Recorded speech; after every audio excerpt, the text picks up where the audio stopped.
Hi friends, good morning అండి. ఎన్నో సలహాలు ఇస్తుంటాం, ఎన్నో మాటలు మాట్లాడుతుంటాం. ఎంతో గురించి సమాజం గురించి కావచ్చు, మన గురించి కావచ్చు. కొన్ని తెలిసినవి ఉంటాయి, కొన్ని తెలియని ఉంటాయి ఫ్రెండ్స్. నీకు తెలిసినవి నాకు తెలియదు, నాకు తెలిసినవి నీకు తెలియకపోవచ్చు. ఎవరు ఏమనుకున్నా సరే ఉంది కానీ ఫ్రెండ్స్, మన అనుకున్న వాళ్ళే మనకు గాయాలు చేస్తుంటాయి. కట్టుకున్న భర్త భార్యను మోసం చేయటం, భార్య భర్తను మోసం చేసి కుటుంబాలు కూలగొట్టుకునే బదులు ఫ్రెండ్స్, ఇట్టం లేని బంధాలని ఎప్పుడు కూడా శారదీయమాకండి. ఇట్టం లేని ఆడదానికి ఏ రోజు కూడా నేనున్నాను అనే ధైర్యం కల్పించమాకండి. వాడుకొని వదిలేసే నీచులకు ప్రతి ఒక్కరికి చెప్తున్నా ఫ్రెండ్స్, అవసరం కోసం ఆడద కావాలి, సుఖం కోసం ఆడద కావాలి. నీ శరీర సుఖాలు తీర్చుకోవడానికి ఒక ఆడద అడ్డం పెట్టుకోవడానికి దానికి ఒక పేరు ఏంటి, పెళ్ళి అనే పేరు, ప్రేమ అనే పేరు, రెండు ఉంటుంది. పెళ్ళికేమో బాధ్యతలు ఉంటున్నాయి, వాడుకొని వదిలేకపోతేనేమో ముద్ర ఉంటుంది. ఎందుకు? ముద్ర వేసి వదిలేసేవాడు మగోడి, వాడుకొని వదిలేసేవాడు మగవాడి. అవసరం తీరిపోయిన తర్వాత బజార్లో వేసేవాడు మగవాడు. అది మరొకటి పంచం చేరు, లేకుంటే దాని బతుకు తెరువు కోసం, దాని బిడ్డల కోసం, దాని జీవితం కోసము అది పోరాటం చేస్తుంటే అది లంచం, అది ముద్రేసి వదిలేస్తాడు. ఎవడు? వాడుకొని వదిలేసిన వాడి, అవమానించేవాడి, అవసరం లేదనుకొని వదిలేసిన వాడు.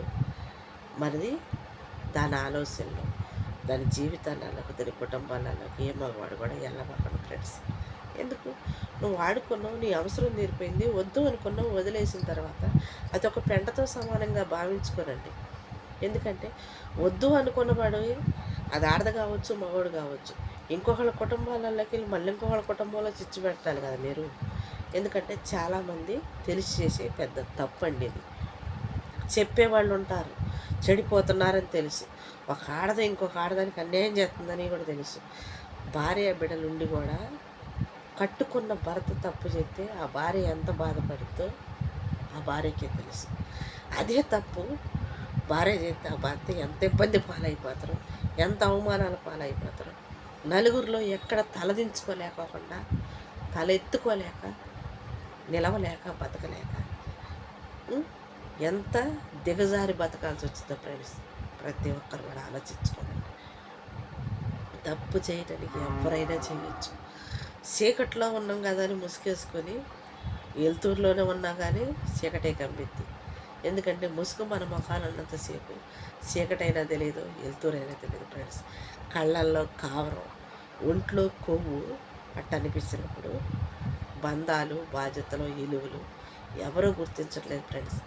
ఈ రోజున చాలామంది నరకం పాలైపోయి, బిడ్డల అనాథలుగా మారిపోయి, అనాథాశ్రయాలు నిండిపోయి, వాళ్ళ వయసు పాయంలో వాళ్ళకు తోడు లేక, వాళ్ళకి నీడ లేక, వాళ్ళకి కండ లేక, అమ్మ నాన్న అంటే ఏ తప్పు చేశారు సచ్చారు అని తెలియక, తెలిసి ఎవరికి చెప్పుకోలేక ఎంతమంది పిల్లలు నరకం అనిపిస్తున్నారో ఫ్రెండ్స్.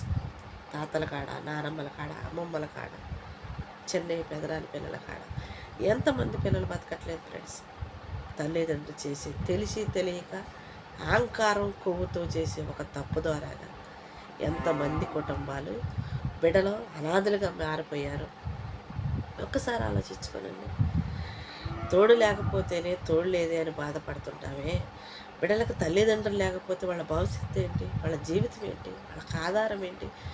మనం కడుపును పుట్టిన బిడ్డలో మన అవసరం కోసం మనం తప్పు చేసి మన పిల్లల్ని అనాథలుగా మార్చుకోవాల్సిన అవసరం మీకు ఎందుకండి చెప్పండి. కాలక్షేపం కోసం, అవసరం కోసం, ఆనందం కోసం తప్పు చేయడం అంత అవసరం. చాలామంది అండి నీచంగా మాట్లాడాల్సి వస్తే శరీర సుఖం కోసం కుటుంబాలనే కూల్చుకుంటున్నారు.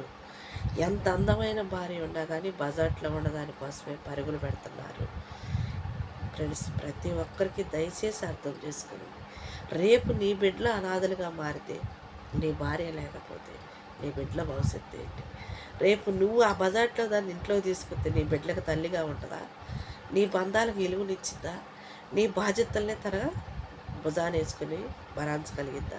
నీ భార్య ఉన్నంత ఓపికగా, నీ భార్య భరాంచినంత విధానంగా నీ బజార్లో ఉండదు భరాంచిద్దా?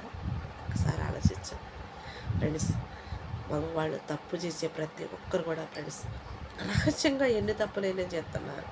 దొరికినప్పుడు దొంగలుగా, అవమానంగా భార్య ముందు తలదించుకొని జీవితకాలం ప్రేమగా ఉండవలసిన బంధాలకే నీచంగా, అవమానంగా ఒకరినొకరిని సిగ్గుతో అవమానపరుచుకొని వరసవాయ లేకుండా ఈది కుక్కల కంటే మైండ్ ఉండదు కాబట్టి ఎలా పడితే అలా బతుకుతాయండి.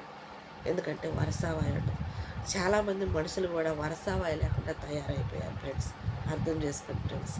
మగవాళ్ళు కావచ్చు, ఆడవాళ్ళు కావచ్చు, మీ పిల్లలు అనాథులుగా మారక మునిపే మీ కుటుంబాలు సరిదిద్దుకోండి friends. Okay, bye, thank you.